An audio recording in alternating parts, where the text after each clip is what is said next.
Selamat datang di perkuliahan sistem programming. Ya, saya akan coba melanjutkan materi pada modul sebelumnya, di mana kita membahas mengenai static and shared libraries. Jadi seperti kita tahu bahwa suatu program untuk dapat berjalan dengan baik, biasanya dia tidak berdiri sendiri. Terdapat beberapa library yang dipakai untuk keberlangsungan program tersebut. Program tersebut bisa memakai dari static library ataupun shared libraries. Perbedaannya terletak di mana ketika kita menggunakan shared library, library tersebut tidak diimplementasikan secara langsung ke dalam source code-nya.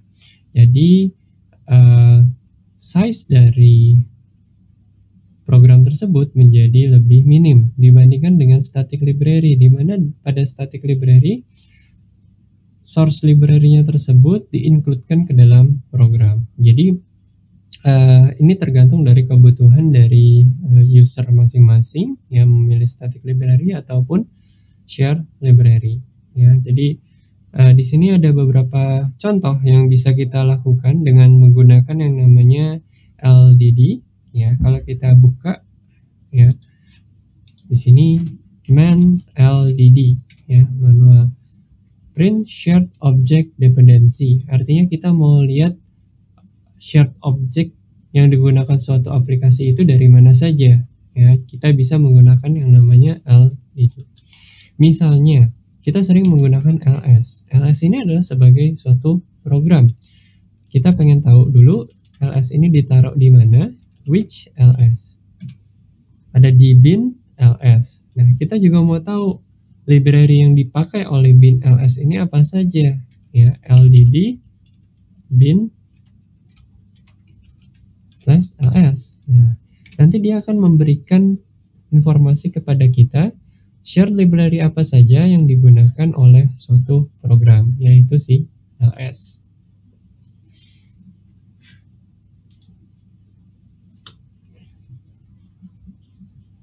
Oke, di sini ada juga yang namanya interprocess communication. Ya, sebelumnya kita sudah membahas.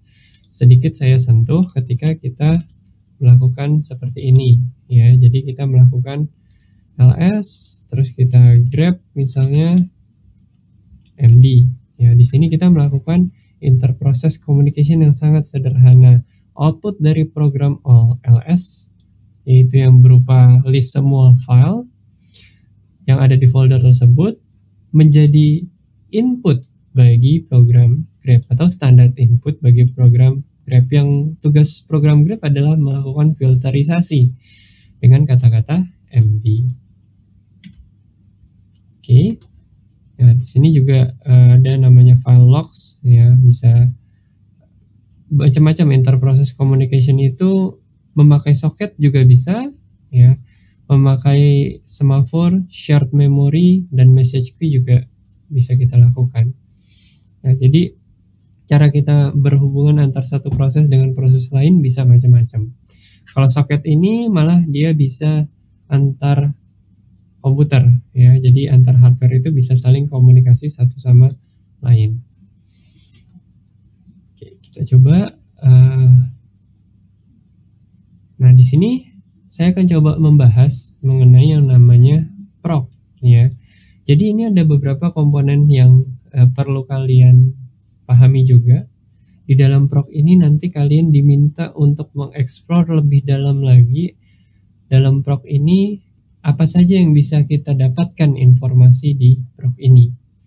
Ya, jadi di sini adalah info about running process. Nah, coba kita lihat sama-sama. Oke, pertama-tama kita coba buka dua ini dulu, ya. Dua window, ya.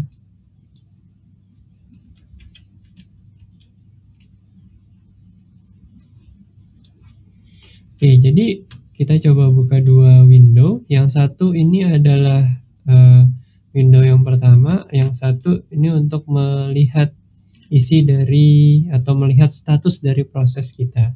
Kenapa? Karena saya mau menjalankan satu proses dan saya ingin memantau proses tersebut, ya. Ini saya coba jalankan vi aw.txt misalnya. Sini ya kita coba isi.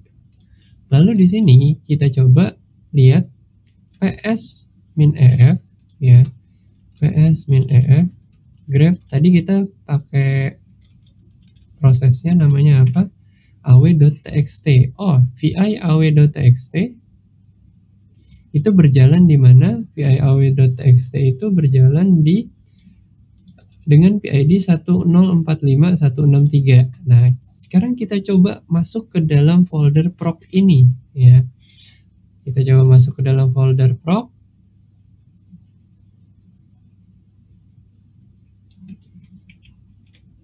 Oke, di dalam folder proc itu cd/proc. Kita lihat dengan PID tadi berapa ya? Tadi PID-nya adalah 1045163 ya. Saya coba masuk. Ya, di sini saya udah masuk ke PID 1045163. Ya, jadi di sini artinya setiap kali kita meng-create suatu proses ada representasi directory ya. Jadi bahasanya gitu ya. Representasi directory yang merepresentasikan dalam bentuk file. Tapi dia sebenarnya adalah proses. Proses apa? Proses VI ini ya. Jadi kalau kita lihat ls min l di sini di dalam folder. Jadi representasinya adalah folder. Jadi perlu kalian ingat ini adalah representasi PID proses. Jadi bukan file benar-benar file tapi adalah representasi dari suatu proses. Ya, kalau kita lihat di dalamnya ada yang memang regular file ya. Ada yang berupa directory, ada yang berupa linker di sini atau symbolic link. Ya, di sini juga ada symbolic link. Terus ada yang dalam bentuk directory juga. Oke.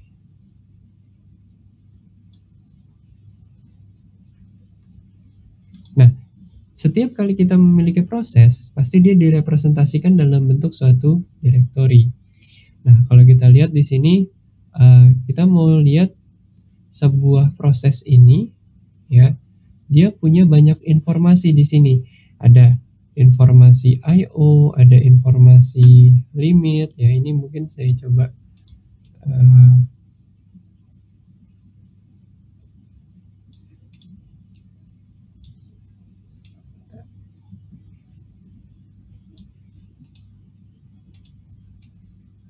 jadi di sini ada beberapa informasi yang berhubungan dengan proses kita. Ya, ada carer working directory atau CWD, ada environment, ada exe. Ya, jadi masing-masing hal tersebut berhubungan dengan proses yang kita miliki. Ya, misalnya ada CMD line. Ya, kita bisa lihat apa sih isi dari CMD line di sini.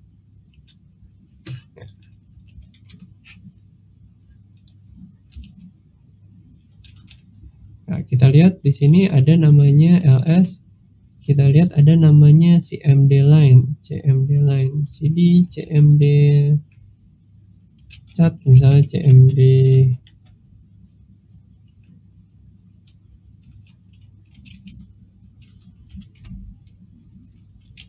cmd line. Nah, di sini dia ketika kita cat dia masuknya ke dalam vi aw.txt ya. Jadi dia komen yang kita ketikkan pada saat menjalankan program ini apa? Oh, ternyata komennya adalah aw.txt, atau kita lihat vi cmd line supaya lebih jelas. Ini adalah komen yang kita ketikkan sewaktu menjalankan program aw.txt. Oke, kita masih di dalam PID-nya. Ada banyak lagi yang bisa kita lihat ya di dalamnya. Jadi kalau kita lihat ada yang namanya misalnya di sini ada fd ya, kita bisa lihat cd fd. Ya. Di sini ada file descriptor 0, ada file descriptor 1, ada file descriptor 2. Terus dia punya custom file descriptor 3 dan 6 3 di sini. Informasi apa lagi yang bisa kita lihat dari proc ya? Ada cukup banyak di sini ya. Jadi ada misalnya ada stack di sini, ada net jika berhubungan dengan networking ya. Terus ada memory ya, terus ada environment ya. Kita lihat VI environment. Ya, ini adalah environment yang digunakan ya, atau bisa dibilang inisialisasi environment yang digunakan ketika saya mengeksekusi program VI tadi ya. Tuh. Oke, terus ada exe di sini. Oke, ini nggak bisa kita baca. Nah, jadi di sini kita bisa melihat informasi-informasi yang berhubungan dengan program yang sedang kita jalankan ya. Kenapa saya bilang sedang kita jalankan? Karena memang di sini kita sedang menjalankan program ini ya. Jadi program ini masih berjalan sekarang. Ada juga di sini di slide dibilang ada namanya proc1 ya, adalah namanya init. Init itu adalah program pertama yang dijalankan oleh operating system ya. Jadi nanti kita akan bahas lebih dalam mengenai si init ini ya. Tapi ketika kita mengeksekusi suatu program, maka di dalam folder proc ini ada representasi dari informasi program tersebut gitu ya. Jadi mudah-mudahan bisa dipahami di sini. Ketika kalian mencoba untuk membuat suatu program atau menjalankan suatu program, maka di dalam proc ini akan muncul satu direktori yang merupakan representasi dari program tersebut dengan assignment PID, suatu PID.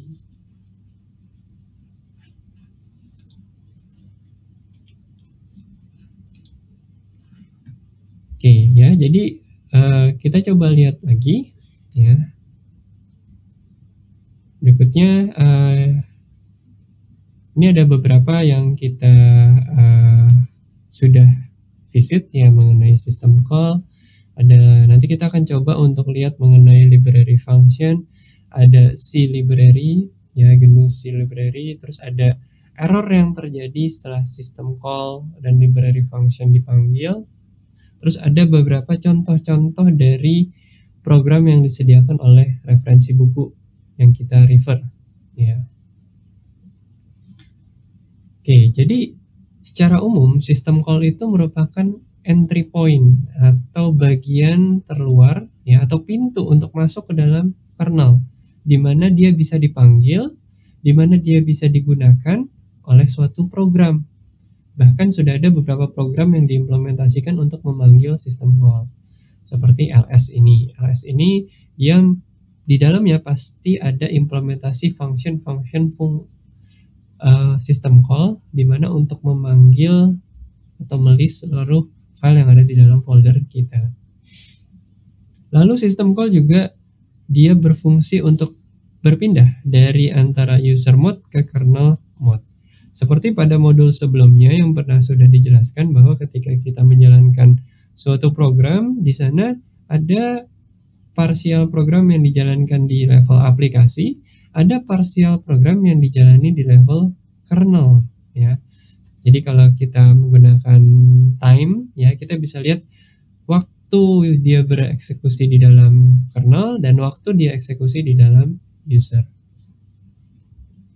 Terus dia juga memberikan kesempatan kepada proses untuk mengimplementasi atau memanggil kernel untuk mengerjakan sesuatu.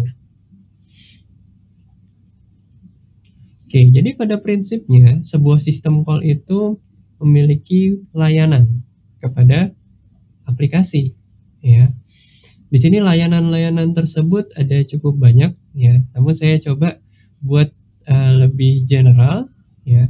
Di sini misalnya ada sebuah aplikasi yang ingin memanggil suatu fungsi yang ada di kernel ya. Di sini ada namanya wrapper function-nya.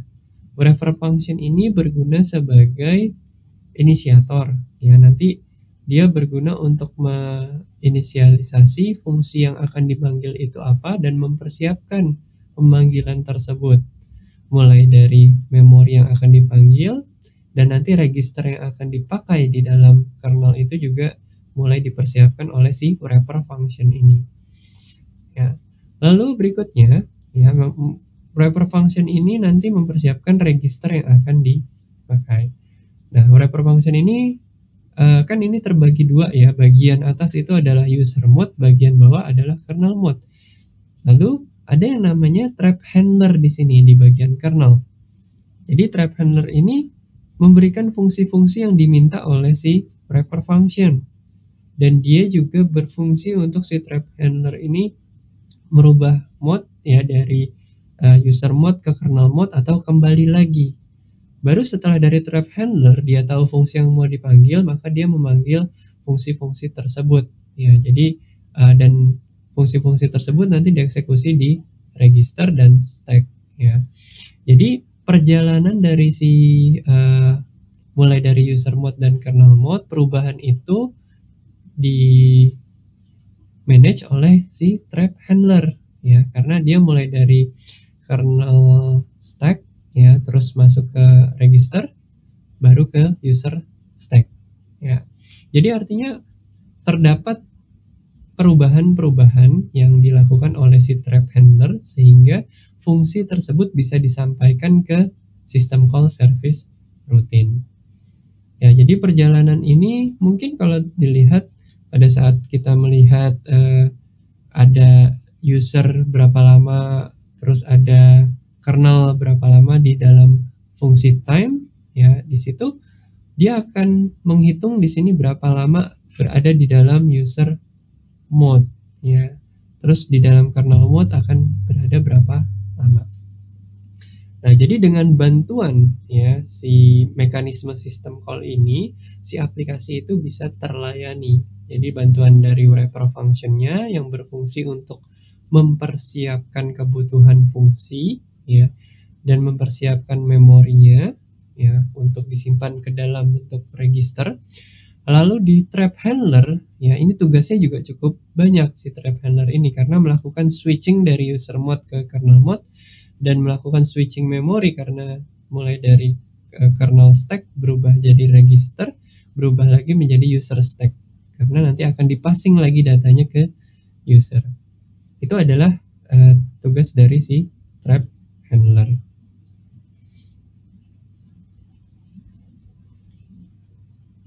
Oke, ini ada beberapa error juga di dalam system call ya. Jadi ada beberapa cara untuk menghandle error yang terdapat di system call. Karena kan pada saat kita mengakses bisa aja memori failure ya, atau addressnya salah ya di dalam backend dari si service system call rutinnya.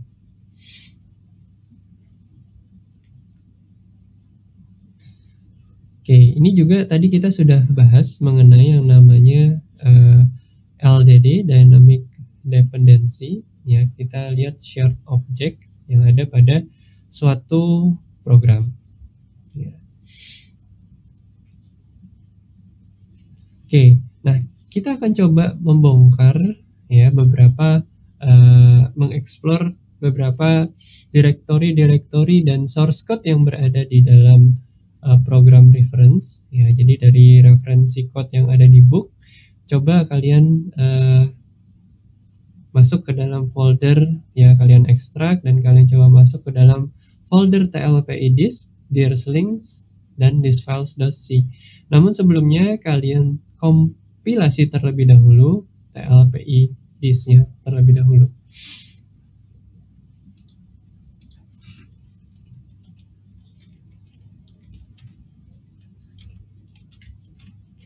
Oke, di sini saya coba untuk mendemokan ya. Saya coba masuk ke dalam folder cd Linux Programming Interface, cd tlpidis. Nah, saya coba bersihkan terlebih dahulu. Ya. Oke, di sini ada yang namanya makefile. Nanti kita akan bahas apa itu makefile. Namun di sini secara singkat kita akan bisa untuk melakukan kompilasi karena di dalam makefile ini sudah ada konfigurasi untuk melakukan kompilasi beberapa program yang ada di folder ini ya. Oke, kita coba make ya, kita panggil make, nanti dia akan melakukan kompilasi beberapa saat.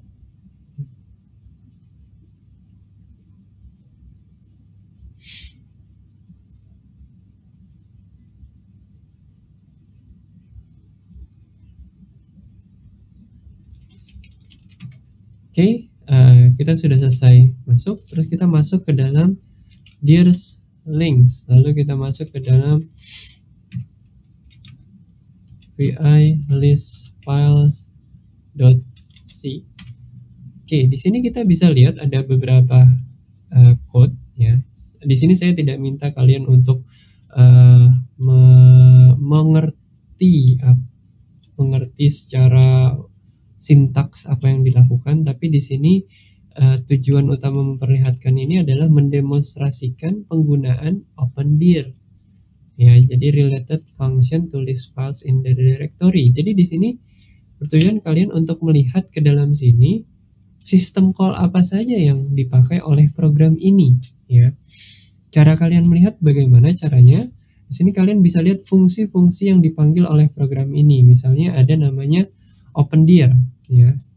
Itu adalah suatu fungsi yang dipanggil, bukan hanya sebuah fungsi, tapi dia adalah suatu sistem call di mana fungsi tersebut nanti akan berhubungan dengan service call rutin yang ada di dalam kernel, ya. Coba bayangkan kalian ingin melist suatu file. File itu berada di mana? File itu berada di dalam hard disk. Hard disk itu ditulis atau pakai ada jarum, terus ada CD, semacam CD-ROM di sana, lalu ditulis datanya di dalam sana. Berarti kita butuh sesuatu yang bisa mengakses hardware tersebut. Nah, jadi paradigma berpikir kita adalah mungkin tidak sesimpel kita membuka file gitu ya, tapi di sini kita coba untuk berpikir lebih dalam lagi.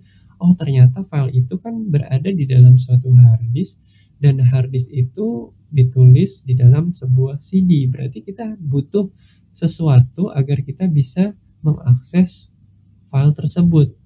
Program kita nggak akan bisa langsung masuk ke dalam hard disk. Kita butuh bantuan dari kernel dengan sistem call-nya agar kita bisa mengakses hard disk tersebut. Ya, bahkan kita butuh file system terlebih dahulu untuk mengakses hard disk tersebut. Nggak bisa kita tiba-tiba langsung mengakses hard disk tanpa menggunakan file system.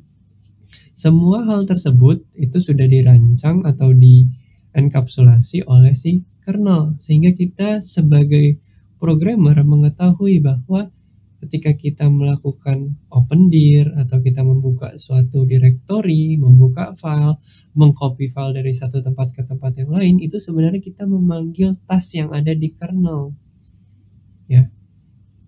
Hampir semua programming language ketika kita membuka file pasti dia menghubungi kernelnya dari sistem operasi tersebut.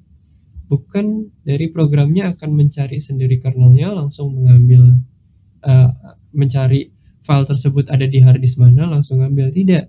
Karena setiap programming language akan memanggil kernelnya gitu. Jadi tujuan dari diajarkannya sistem call ini adalah supaya kita memiliki paradigma berpikir ketika kita mengcoding atau membuat suatu aplikasi dan kita berhubungan dengan I/O, hal tersebut, atau berhubungan dengan hardware, hal tersebut sebenarnya kita mengakses kernel, ya, bukan mengakses secara langsung ke dalam hardware-nya.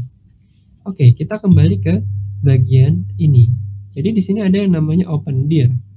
Ya, opendir ini nanti kita akan lihat apa itu opendir. Lalu di sini ada juga namanya readdir, ya. Terus di sini juga ada namanya closedir.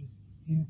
Nah, jadi beberapa fungsi-fungsi tersebut bukan hanya fungsi untuk membuka suatu folder atau membuka suatu directory, tapi di situ sebenarnya dia adalah sistem call yang masuk ke dalam kernel. Ya, kita coba buka man opendir. Oke, opendir itu ada di 3, ya. Kita bisa lihat 3 itu apa?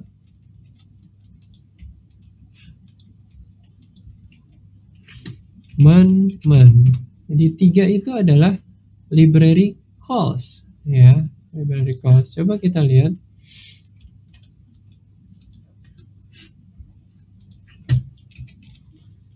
Nah, sebenarnya library tersebut itu juga memanggil sistem call yang ada di bawahnya juga ya. Di sini ada dir, open dir ya, terus ada bagaimana cara menggunakannya. Di sini open directory. Oke, berikutnya ada namanya read dir, read dir ya. Di sini dia juga 3 atau library yang nanti akan memanggil sistem call juga ya. Jadi kita bisa lihat bahwa di source code tadi ada open dir, ada read dir, terus ada namanya misalnya main close ya. Nah, di sini ada juga namanya close ya. Close a file descriptor dengan 2 ya. Kalau 2 kita tahu bahwa main 2 adalah sebuah system call ya. Sama sebenarnya library calls ini, ada library tersebut yang nanti juga sebenarnya akan memanggil system call.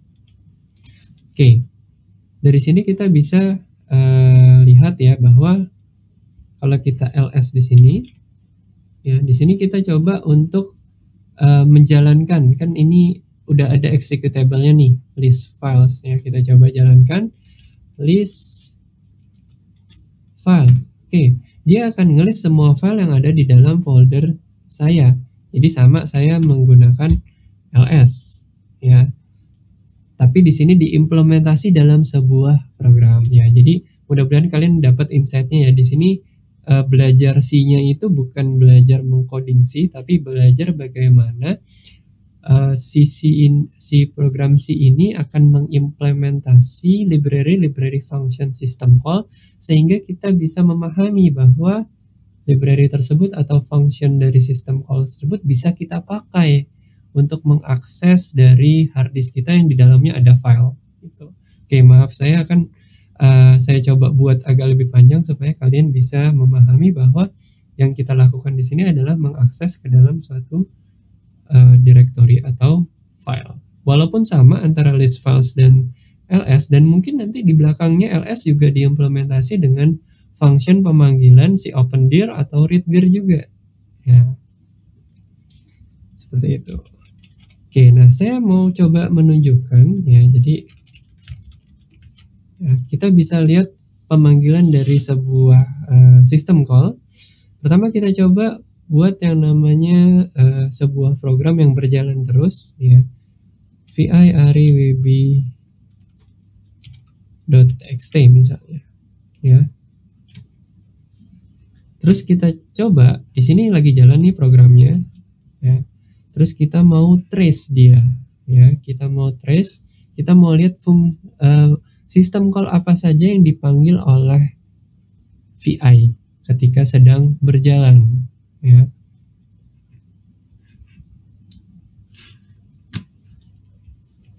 Oke, saya buka tab lagi di sini ya. Saya lihat dulu, saya balik ke home, ps-ef grep ariwb. Oke, di sini PID saya adalah 1056152 ya. Sudo, biasanya harus pakai sudo, tapi kalau kalian sudah root nggak perlu pakai sudo. Trace minp.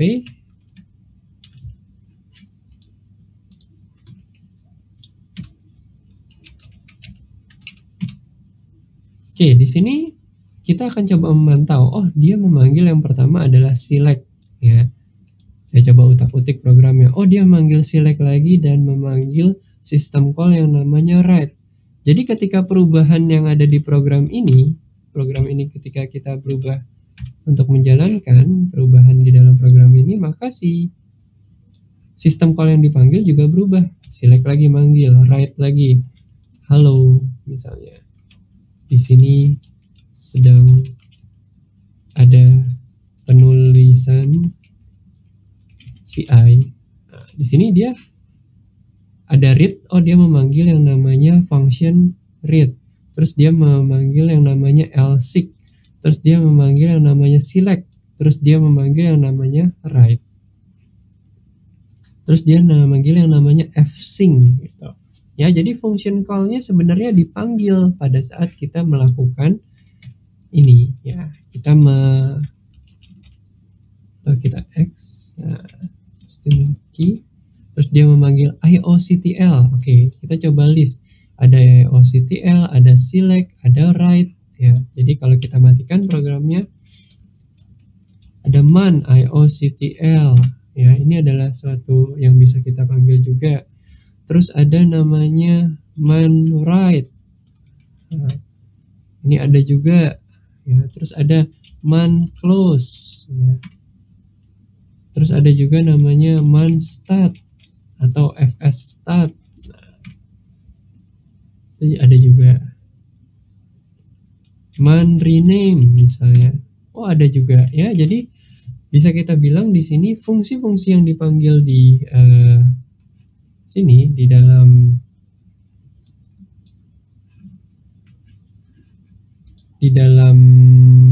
proses yang tadi yang kita jalankan ya, itu sebenarnya adalah fungsi-fungsi system call. Jadi pada saat dia berjalan itu di-trace sama si program strace tadi untuk melihat ya system call apa saja yang berjalan.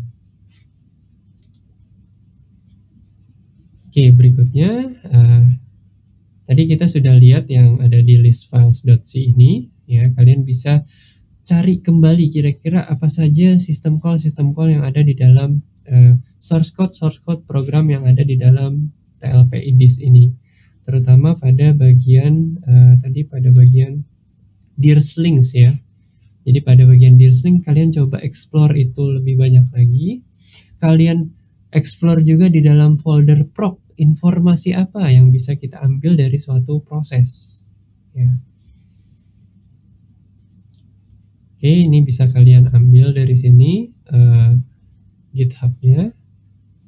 Ini juga dirslings-nya. Oke, untuk modul dari system call kita akhiri dulu sampai di sini.